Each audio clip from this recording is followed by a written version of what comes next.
Good morning, students. So, in today's session, we are studying self-regulation, time management and its importance. We are taking case study. Like there's a one Samir. Samir was a very lazy boy and always used to postpone things. His father tried to make him understand the value of time. Samir promised his father that he would never postpone his task. One day he won the first prize in a singing competition. He was asked to collect the prize the same day. He did not care and went to collect the prize the next day. But the prize was now useless for him as it was a ticket to circus. So for the previous day, that day Samir learned an important lesson, the importance of doing things on time.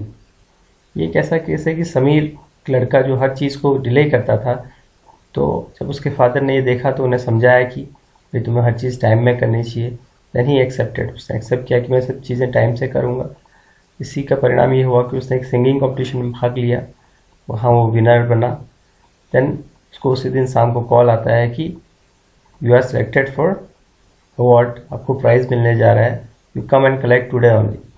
तो उसने क्या सोचा कि मैं आज न जाके कल जाऊँगा. Then he reach the next day. जब वो वहाँ पे गया तो उसने कहा कि आपको प्राइज़ के लिए तो आप चुने गए थे, पर now there is no meaning of it. क्यों? क्योंकि आपको जो प्राइज़ मिला था वो कल के लिए ही था. कल हमने एक सर्कस शो इवेंट के लिए, हमने जो भी विनर्स थे उनके लिए सर्कस शो प्लान किया था, वहाँ पर टिकट दिया था वहाँ का. लेकिन अब आज तो वो शो है नहीं, इसलिए आज आपको कुछ उसका फ़ायदा नहीं.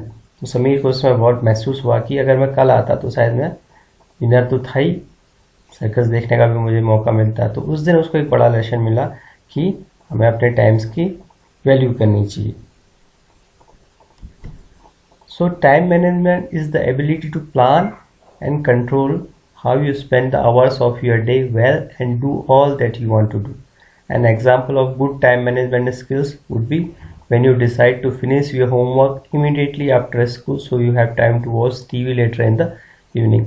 तो टाइम मैनेजमेंट एक योग्यता है आपकी, जिससे कि आप अपने प्लान बनाते हैं और कंट्रोल करते हैं कि आप अपना जो पूरा दिन है उसमें जो आपको घंटे मिल रहे हैं उसमें आप how you spend hours of your day well and do all that you want to do. Means सारे समय को आप कैसे व्यतीत करेंगे और उस सब चीज़ जो आप करना चाहते हैं उसी समय में कैसे कर पाएंगे. उस सारा काम भी आपको उन्हीं घंटों के भीतर करना है और अच्छे तरीके से करना है. तो एक उसका एग्जांपल हो सकता है गुड टाइम मैनेजमेंट स्किल्स का, कि जब आपने अपने टाइम को ऐसे मैनेज किया है कि आप जब स्कूल से घर आते हैं, आप अपना लंच फिनिश करते हैं घर में, उसके बाद आप सीधा होमवर्क पहले करते हैं. जो भी काम पेंडिंग है आप उसको पूरा कर लेते हैं. क्यों? क्योंकि आप चाहते हैं कि इवनिंग में आप अपने लिए इंटरटेनमेंट हेतु टीवी देखें. तो आप टीवी के लिए अगर टाइम देना चाहते हैं तो आपको टाइम मैनेजमेंट अपना क्या करना है, होमवर्क को फिनिश करके करना है. तो एक एग्जांपल है टाइम मैनेजमेंट का. अब आपके सामने ये दो एग्जांपल हैं, समीरा और निशा का. तो फर्स्ट है कि समीरा के बारे में. Sameera is always punctual at school. She has a regular schedule that she follows every day. She plans for study and play time in advance. तो ये टाइम मैनेजमेंट का एग्जांपल है समीरा का, कि वो हर काम में पंक्चुअल है, उसका एक रेगुलर शेड्यूल है जो रोज़ वो फॉलो करती है. वो स्टडी भी करती है और खेलने के लिए भी टाइम रखती है एडवांस में. Then comes the case of Nisha. Nisha usually arrives late to work. She does not submit her assignment on time. She sometime get carried away in certain activities and forgets the main task in hand.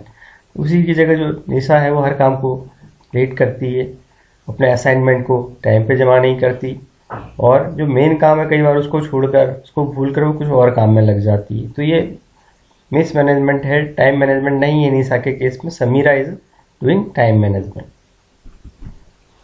So time management is the thinking skill that helps you to complete task on time, make a daily timetable, make a good guess at how long it will take you to do something, submit homework and assignment on time, not waste time during the day. Means time management एक thinking process. Basically आप plan करते हैं अपने दिमाग में कि मैं अपना समय क्या करूँगा, I will complete task on time, अपना काम समय पर पूरा करूँगा, अपना एक नियमित टाइम टेबल फॉलो करूँगा, और मैं किसी चीज़ को प्लान करूँगा कि किसी समय चीज़ को मुझे करने में कितना टाइम लगेगा. मैं अपना जो भी काम है, होमवर्क है, असाइनमेंट है, उसको टाइम पे पूरा करूँगा, not waste time during the day, और अपना दिन के समय का अच्छा उपयोग करूंगा, उसको वेस्ट नहीं करूंगा. This is all time management thinking skills. Now we have 4 steps for effective time management. Step 1, organize. We plan our day-to-day activities. We make a timetable that we follow. We keep our surroundings and study table clean and mess-free. We put things back where they belong. It helps us save time. Organize means first तो आपको अपना दिन की आज activities क्या क्या है उसके लिए आपने प्लान किया. एक टाइम टेबल आप फॉलो करते हैं कि किस मैं ये मैथ्स पढ़ूंगा, किस मैं साइंस पढ़ूंगा, कितना टाइम मुझे खेलने के लिए जाना है. और जहाँ पर हम बैठते हैं, जो सराउंडिंग्स जिस कमरे में हम बैठ रहे हैं वहाँ चीज़ें ऑर्गेनाइज हो, हमारा जो स्टडी टेबल है वो साफ़ हो और चीज़ फैली ना हो. हम जहाँ से जो चीज़ लगते हैं उसे वहीं रखें.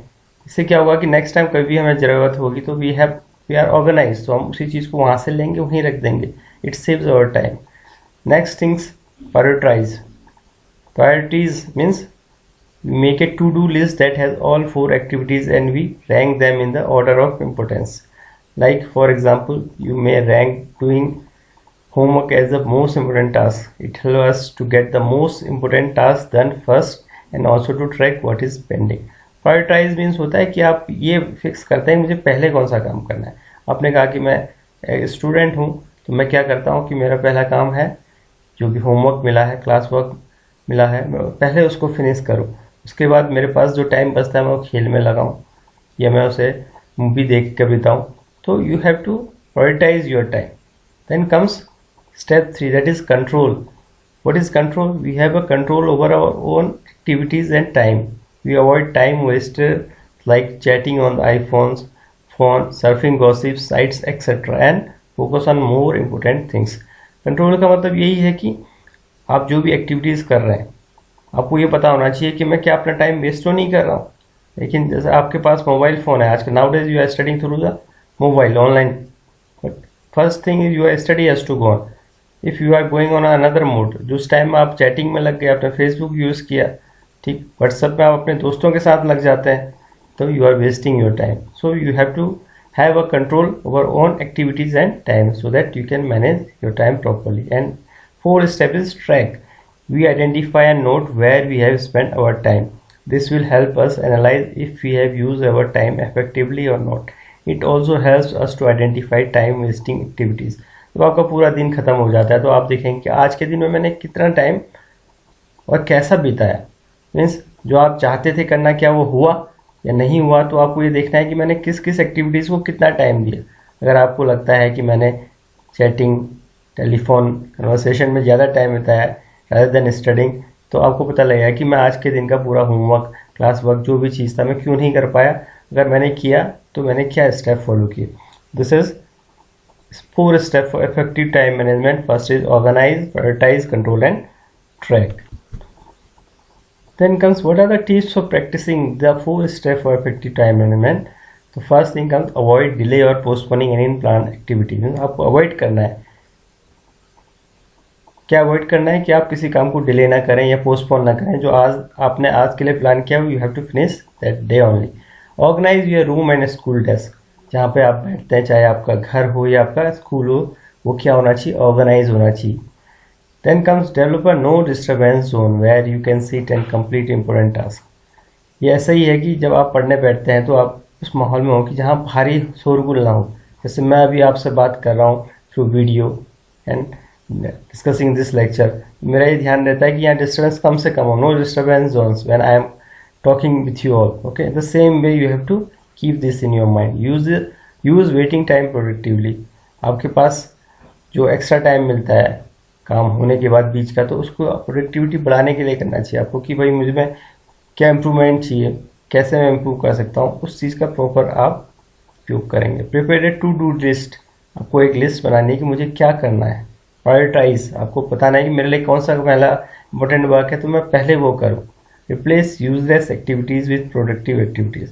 जो आपको लगता है कि इसमें मेरा समय ज़्यादा लग रहा है और मुझे कुछ आउटपुट पॉजिटिव नहीं मिल रहा, तो उसको हटाकर आपको वो काम करना है जो आपको आउटपुट अच्छा देता है और जिसमें आप इम्प्रूव करते हैं, परफॉर्म करते हैं. So this is all time management where you can utilise your time properly by planning and prioritizing your activities. So you also manage your time with all these steps and go ahead in your study and career. Thank you. Have a nice day.